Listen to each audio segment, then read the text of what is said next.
Olá, tudo bem? Seja muito bem-vindo ao canal Relato Entre Linhas, o canal onde histórias reais, tensas e necessárias ganham voz. Eu sou o Michel e hoje você vai acompanhar um caso que foi filmado por acaso, mas assistido por milhões. O que parecia ser apenas uma abordagem policial numa estrada isolada acabou revelando algo muito maior, um sistema que falha mesmo diante de quem já deu de tudo por ele. Um homem com décadas de serviço, algemado não pelo que fez, mas pelo que aparentava ser. Ele só queria 2 minutos. Era para ser uma parada rápida, quase invisível, no meio da estrada que ele conhecia como a palma da mão. Mas o que ninguém imaginava era que, naquele instante comum, começaria um movimento que atravessaria fronteiras e terminaria na porta do alto comando militar. Porque ainda há quem ache que pode humilhar alguém só pela cor da pele, mesmo quando esse alguém veste um uniforme com décadas de honra. E o que acontece quando esse alvo fácil tem o poder de movimentar instituições inteiras com um único telefonema? As respostas não agradam, mas são reais. O preconceito ignora patentes e o sistema só acorda quando é exposto. O general Tomás E. Ballesteros já havia cruzado a Ruta 19 entre Salta e Puerto del Sol incontáveis vezes. Conhecia cada curva, cada trecho deserto, e até a antiga bomba de gasolina com pintura descascada que parecia esquecida pelo tempo. Nada ali o surpreendia, até hoje. Após uma atualização estranha, seu GPS militar, um modelo seguro e criptografado, travou completamente. Ao avistar um velho portão de ferro e uma placa desbotada apontando para Santoral 4km, decidiu parar o carro num canto seguro da estrada e tentar reiniciar o sistema. Estava com uma roupa simples, camisa polo e calçados discretos. Sua jaqueta oficial, com a insígnia de general estampada no colarinho, estava dobrada no banco de trás. Nada ali gritava autoridade, e ele não achava que precisava parecer alguém importante. Só queria 2 minutos. Mas o estalo de cascalho sendo esmagado atrás do carro fez seu corpo enrijecer. Pelo retrovisor, viu luzes piscando. Sem sirene. Um carro da polícia local se aproximava. Na lateral, as letras gastas denunciavam: Sheriff de Vila Zamora. A porta do veículo se abriu e de lá saiu uma mulher alta, cabelos loiros presos num coque apertado, óculos escuros espelhados e uma expressão que dispensava apresentações. Oficial Lorena Valdez não pediu documentos, não fez perguntas básicas, apenas marchou até a janela de Tomás e bateu com força. Boa tarde, senhor. O que está fazendo aqui? Tomás abaixou o vidro pela metade. Parando para reiniciar o GPS, senhora. Ela deu um passo para trás e observou o interior do carro com olhos frios. E para onde exatamente o senhor está indo? Ele olhou o nome bordado no uniforme dela e respondeu com calma: só corrigindo minha rota. Lorena apertou os lábios e recuou um pouco. Preciso que o senhor saia do carro. Para ver meu GPS, você está em território privado. Esta área é conhecida por falsificação de documentos e outras atividades ilegais. E, senhor, você se encaixa no perfil. O perfil. Lorena Valdez não respondeu. Apenas deu 2 passos para trás, mantendo a mão sobre o coldre, como se esperasse que ele fizesse o movimento errado. Tomás soltou o ar pelo nariz e abriu a porta com calma, sem brusquidão. Já havia enfrentado olhares duros em zonas de conflito, reuniões diplomáticas, salas onde o respeito era trocado por suposições. Mas ali, naquela estrada poeirenta, a rigidez da oficial não vinha de dever. Era pessoal. Era algo que queimava por dentro. Eu vou sair, disse com a voz firme. Mas quero deixar algo claro. Não cometi nenhum crime. Está sendo incooperativo, respondeu ela, dando mais um passo para o lado, observando seus movimentos. Concordo com todas as palavras que você disse, devolveu ele, mantendo o tom calmo, mas direto. Ela fez um gesto com a mão, conduzindo-o até a traseira do veículo. Não havia apoio policial visível, nenhuma câmera corporal. Só ela, um rádio que insistia em chiar e o calor cada vez mais intenso do asfalto. Coloque as mãos sobre o porta-malas, ordenou. Tomás hesitou por um segundo. Senhora, sou oficial federal. Minha identificação está no carro. Com sua permissão, posso pegá-la. Mãos no porta-malas! Gritou ela, avançando de forma brusca. Agarrou o braço dele e o girou com força. Sua palma encostou no metal quente do carro. O corpo reagiu ao impacto, mas ele não resistiu. Ficou imóvel. Não havia revolta no gesto, apenas firmeza. E então falou, quase como um sussurro. Você está cometendo um erro. Ela não respondeu. Mais adiante, um carro parou. Um caminhonete com janelas baixadas.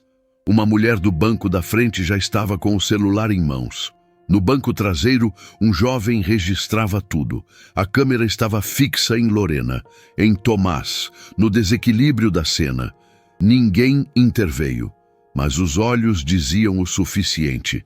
Havia algo errado naquele cenário. A calma de Tomás era desconcertante. A tensão da policial parecia excessiva. Havia algo desajustado.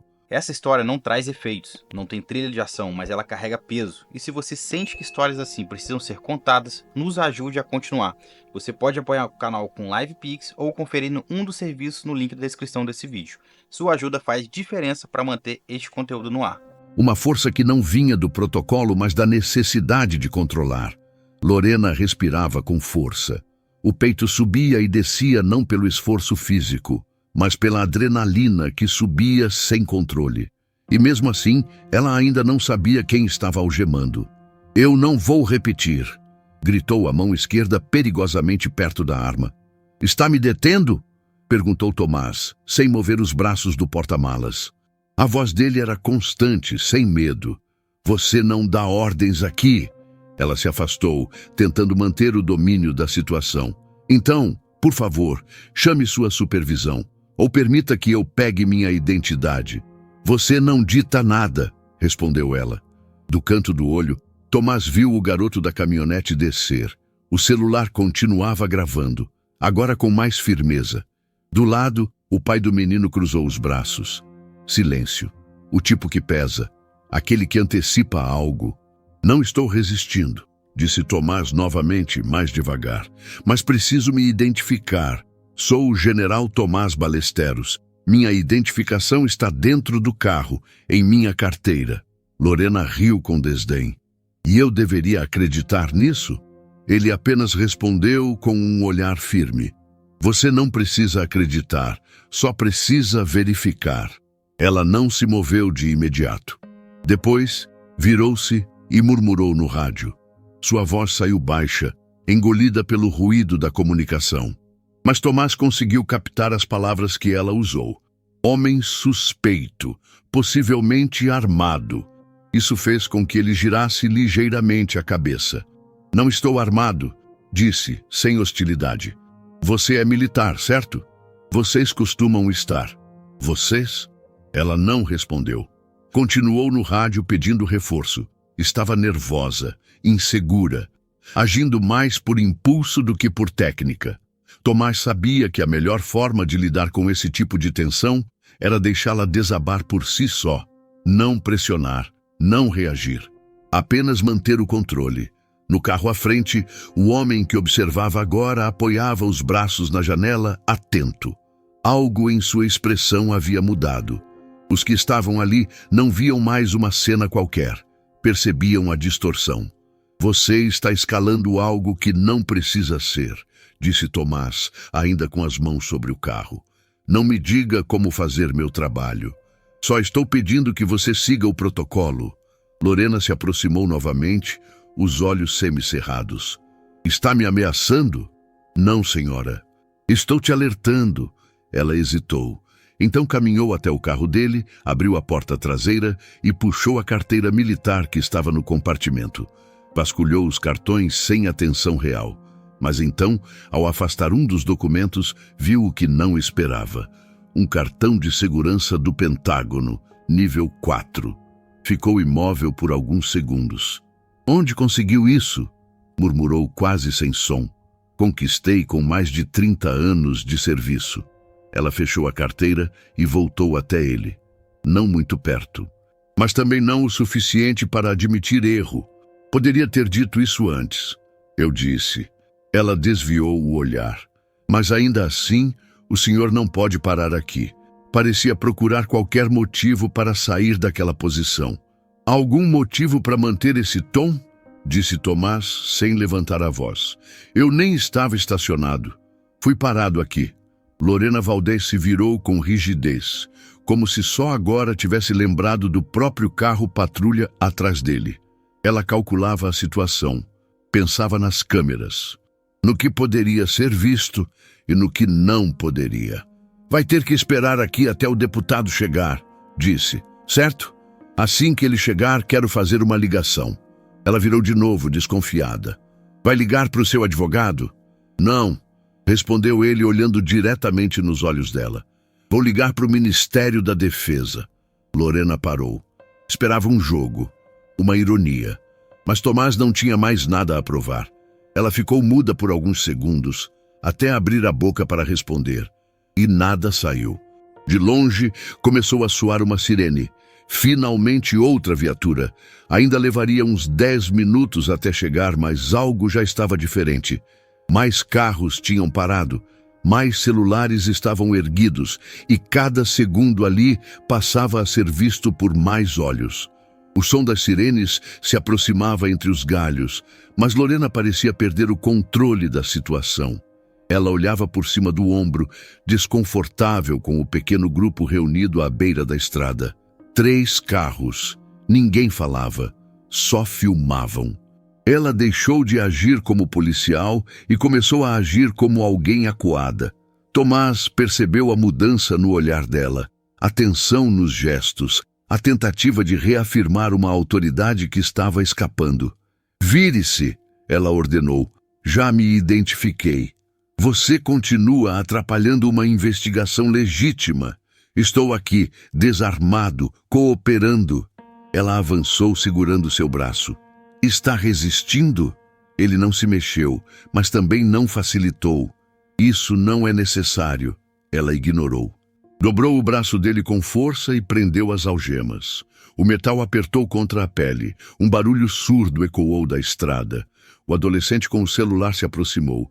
Está tudo sendo filmado, disse Tomás em tom calmo. Não foi ameaça, foi aviso. Você acha que isso vai fazer diferença? Disse Lorena, ríspida. Sempre faz, mais cedo ou mais tarde. Ela o puxou com força até o carro dela. Tomás não resistiu.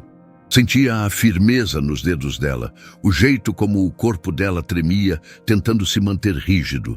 Abriu a porta e o empurrou sem dizer nada, sem ler seus direitos, sem explicar o motivo. Você vai se arrepender disso, disse uma voz masculina da beira da estrada. O homem que estava com o adolescente não gritou, não avançou, mas seu tom era firme, grave. Lorena ouviu, mas não respondeu. Só fechou a porta com força e se virou. Ela andou até a frente do veículo, mexendo no rádio. A voz saiu apressada, confusa. Tomás respirava fundo, preso no banco traseiro, mãos algemadas nas costas. 1, 2, 3. Contava segundos, mantinha o foco. Podia ouvir as palavras dela pelo rádio, distorcidas, atropeladas. Ela o descrevia como um homem perigoso, militar, possivelmente armado. Ainda não havia verificado nenhum dos documentos que ele entregara. Nem sequer havia olhado com atenção para a jaqueta dobrada no banco de trás. A insígnia ainda visível no colarinho. Mas alguém viu. O adolescente se afastou, levantando o celular, deu um zoom na jaqueta.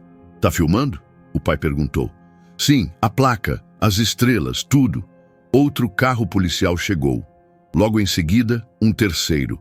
Um do exército, outro da patrulha estadual. Da viatura militar desceu o deputado Lamar Boyd, um homem grande, com cabelo grisalho nas têmporas e expressão séria. Não sacou arma, não correu. Caminhou com calma até Lorena. Ela foi até ele, braços cruzados. Tomás os observava de longe. Não ouvia o que diziam, mas via os gestos. As mãos dela agitadas, o corpo tenso. Boyd mantinha a calma, balançava a cabeça. Então ele se virou e caminhou até o cruzeiro onde Tomás estava preso. Abriu a porta de trás. Senhor, Preciso do seu nome. General Tomás E. Ballesteros, Exército da República. Boyd recuou um passo. Ela viu seu documento? Estava com ela. Boyd assentiu. Então fechou a porta devagar, sem mais perguntas. Caminhou de volta até Lorena. Os dois se afastaram alguns metros. A conversa agora era mais discreta, mas o corpo dela dizia tudo. Postura tensa, ombros rígidos, defensiva. Como quem percebeu que algo tinha ido longe demais. Deputado Boyd observou o pequeno grupo de espectadores por um instante antes de se virar novamente para Lorena Valdez. Não disse nada de imediato, apenas respirou fundo, voltou ao cruzeiro e abriu a porta traseira com calma. Senhor, disse, olhando Tomás nos olhos. Há alguém que o senhor gostaria de chamar? Tomás assentiu. Sim, uma pessoa. Boyd tirou o próprio celular do bolso e entregou sem hesitação. Não era mais sobre um mal-entendido, era sobre consequência. Tomás segurou o aparelho com cuidado, os punhos algemados, dificultando o movimento, mas seus dedos não vacilaram. Ele conhecia o número de cabeça. Chamou. Uma vez, duas. Na terceira, alguém atendeu. Major Kendall falando. General Tomás Ballesteros. Estou sendo detido de forma ilegal por agentes locais em Vila Zamora, na Ruta 19. Estou no banco traseiro de uma viatura. Preciso de verificação urgente. Houve uma pausa. Depois, General Ballesteros, o senhor está em segurança? Por enquanto. Seus documentos foram verificados? Não. Há testemunhas gravando tudo. A oficial não seguiu nenhum protocolo desde o início. Isso pode se agravar a qualquer momento. Entendido. Mantenha a linha. Vou acionar o Departamento de Defesa e a Polícia Militar. Segundos depois, outra voz assumiu a chamada. Aqui é o comandante Rives. Estamos rastreando sua posição. Sua identificação já foi confirmada. A comunicação será feita com as autoridades locais nos próximos minutos. Obrigado. E obrigado por manter a calma, senhor. Tomás não respondeu. Apenas entregou o celular de volta a Boyd, que o pegou com discrição e saiu para fazer uma ligação própria a poucos passos do carro. Sim, senhor, isso mesmo, confirmado? Entendido. Lá dentro, Tomás observava pela janela. Lorena estava do outro lado, próxima ao seu carro, com o rosto rígido, mas algo tinha mudado. Ela olhava em volta com mais frequência, inquieta. Os celulares ainda estavam apontados para ela. Os olhares também. 5 minutos depois, novos sons tomaram conta da estrada. Mas não eram sirenes comuns. 3 SUVs pretos surgiram pela curva, silenciosos, com vidros mais escuros do que o permitido por lei. Os veículos pareciam pertencer a outro nível de autoridade. E pertenciam. O primeiro parou à frente da viatura de Lorena. O segundo, atrás. As portas se abriram quase ao mesmo tempo. 2 homens com camisetas escuras e fones no ouvido saíram. Em seguida, um oficial de uniforme militar. Era o Coronel Errol Gaines, um nome conhecido dentro das Forças Armadas. Ele caminhou sem pressa, direto até Boyd, depois até Lorena, sem desviar os olhos. Quando chegou ao cruzeiro, abriu a porta de trás ele mesmo. Senhor, disse com voz controlada, está tudo bem? Fisicamente, sim, respondeu Tomás, firme. Mas meu orgulho está ferido. Vamos tirar o senhor daqui. Gaines olhou para Boyd. Quem está no comando? Estou aqui há 10 minutos, respondeu o deputado. A oficial foi quem iniciou a abordagem. Gaines se virou para Lorena. Ela se recompôs, tentando manter a postura. A senhora sabe quem é esse homem? Ele não apresentou identificação válida, disse ela, gesticulando. Agi por suspeita. Ele se recusou a cooperar. Ele deu nome e patente. A senhora reteve a identificação dele. Um general de 3 estrelas, algemado dentro de um carro. Lorena tentou argumentar, mas a voz saiu trêmula. Eu recomendo que a senhora não diga mais nada, disse Gaines.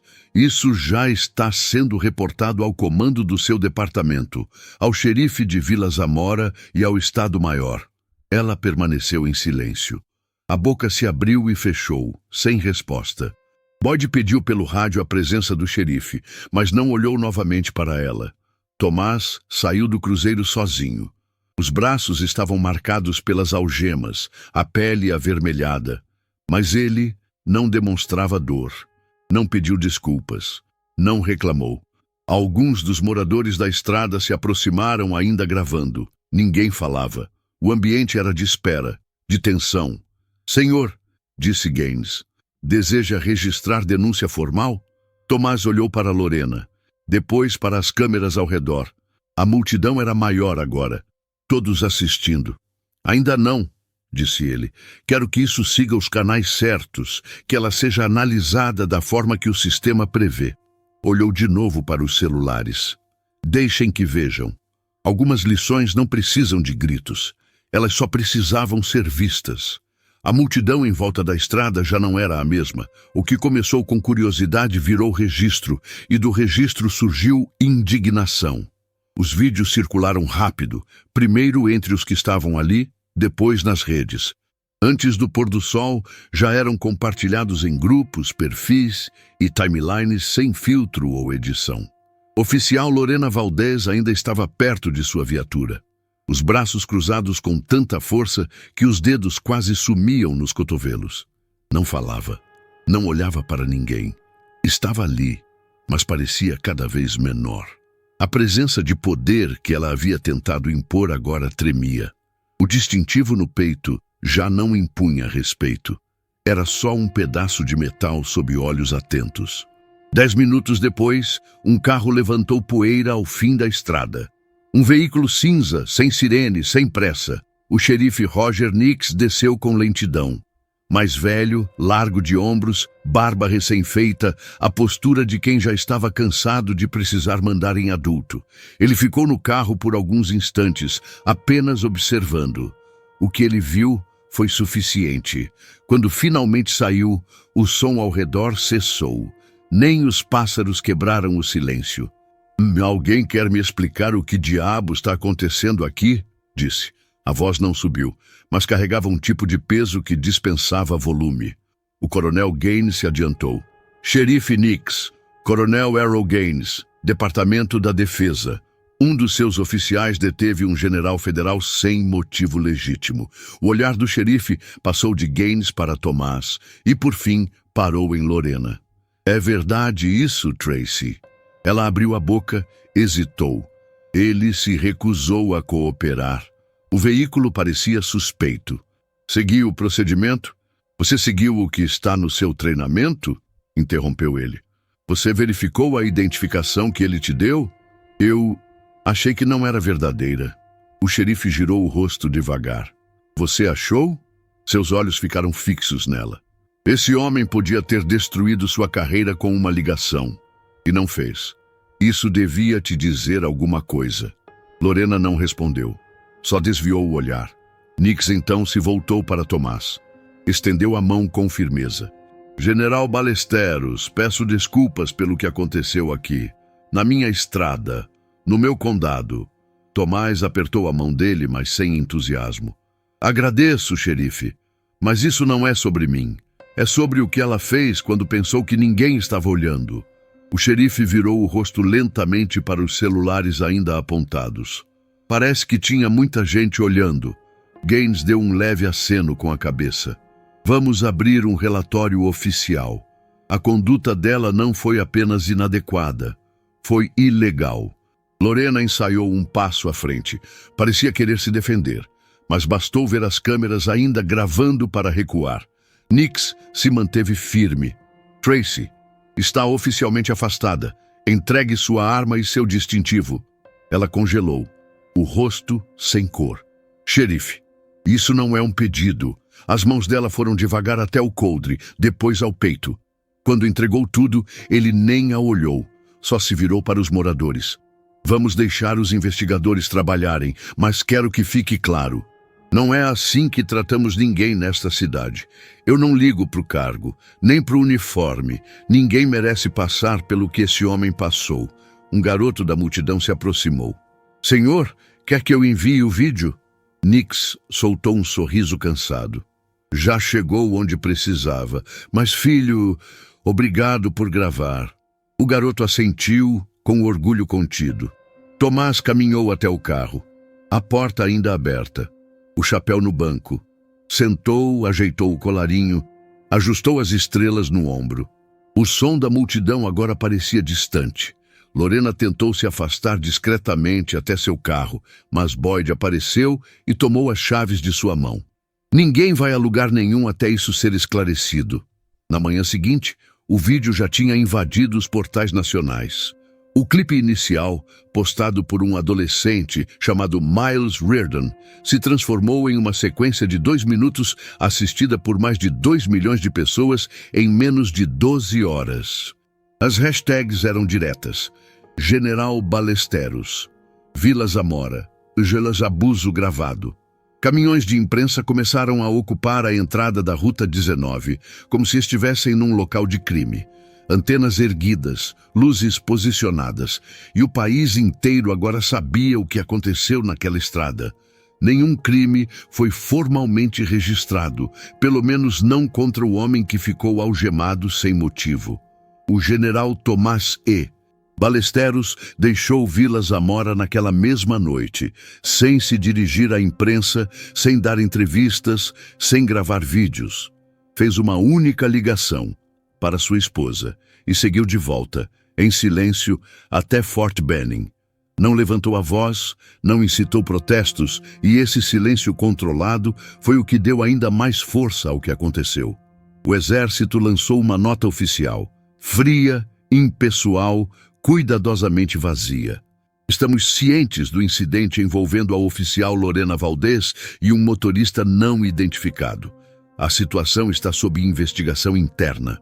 Nenhuma menção ao fato de que o motorista não identificado tinha mais horas de comando em território internacional do que qualquer outro nome dentro do próprio departamento. Mas a população sabia. No segundo dia, pequenos protestos começaram a se formar em frente à delegacia de Vila Zamora. Não eram milhares, mas o suficiente para serem vistos. O suficiente para fazer os telejornais locais abrirem seus noticiários com imagens de veteranos segurando placas, fotos de Tomás em uniforme, em combate, recebendo medalha presidencial. O rosto dele virou símbolo, e com o símbolo veio o peso. Jornalistas começaram a escavar o passado de Lorena Valdez. 3 denúncias oficiais haviam sido arquivadas nos últimos 2 anos, todas silenciadas. 2 envolviam motoristas negros. Uma terceira vinha de uma mãe solteira que afirmou ter sido seguida até sua casa e ameaçada com um bilhete. Esses relatos voltaram à tona, e desta vez estavam sendo ouvidos. Lorena permaneceu em silêncio. Seu advogado divulgou um comunicado curto. Minha cliente agiu dentro dos protocolos e de acordo com seu treinamento. Mas não havia treinamento que explicasse o que o vídeo mostrava. Não havia norma que justificasse o desprezo por uma identidade federal apresentada logo no início. Enquanto isso, Tomás mantinha o foco.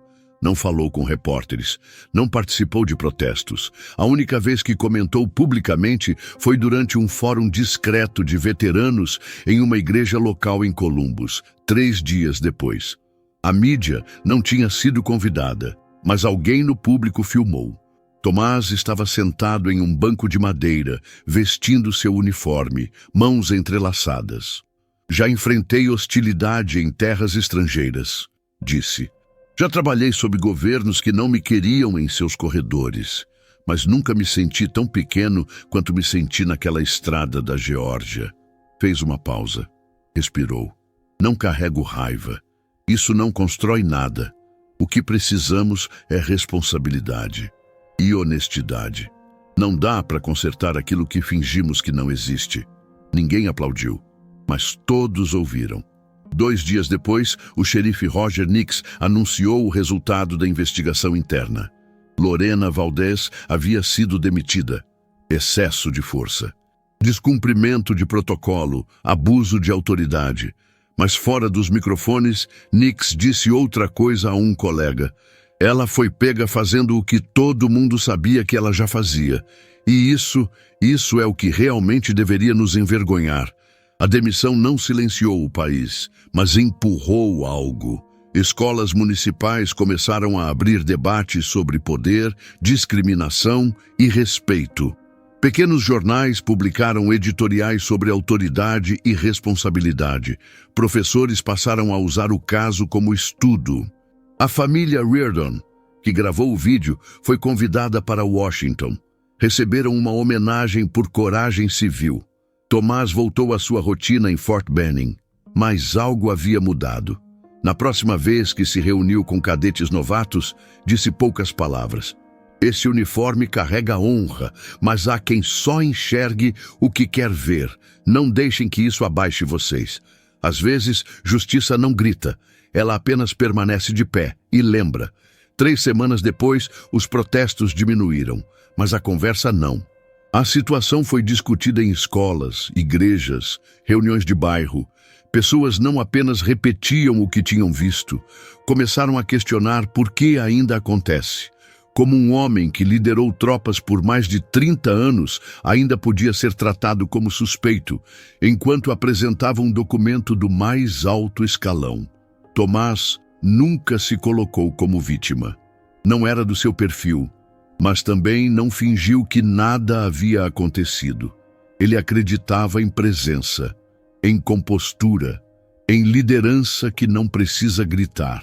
Recusou convites para talk shows e entrevistas ao vivo, mas aceitou um único convite: falar em uma conferência de liderança em Tallahassee.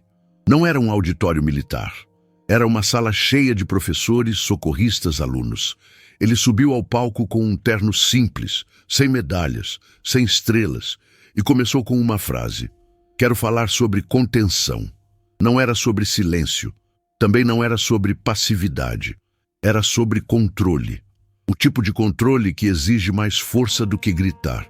Porque quando você é humilhado, quando é desacreditado em público, tudo dentro de você pede reação. Mas o peso do uniforme não é só tecido, é escolha. E o poder de verdade não mora no impacto, mora na recusa de revidar. Você não pode controlar como te enxergam, mas pode controlar como age quando te erram. E é nessa escolha que nasce o que realmente importa. Lá no fundo da plateia, um jovem socorrista ergueu a mão. Como o senhor conseguiu ficar tão calmo naquele dia? Tomás sorriu de leve. Porque minha vida não começou naquele dia.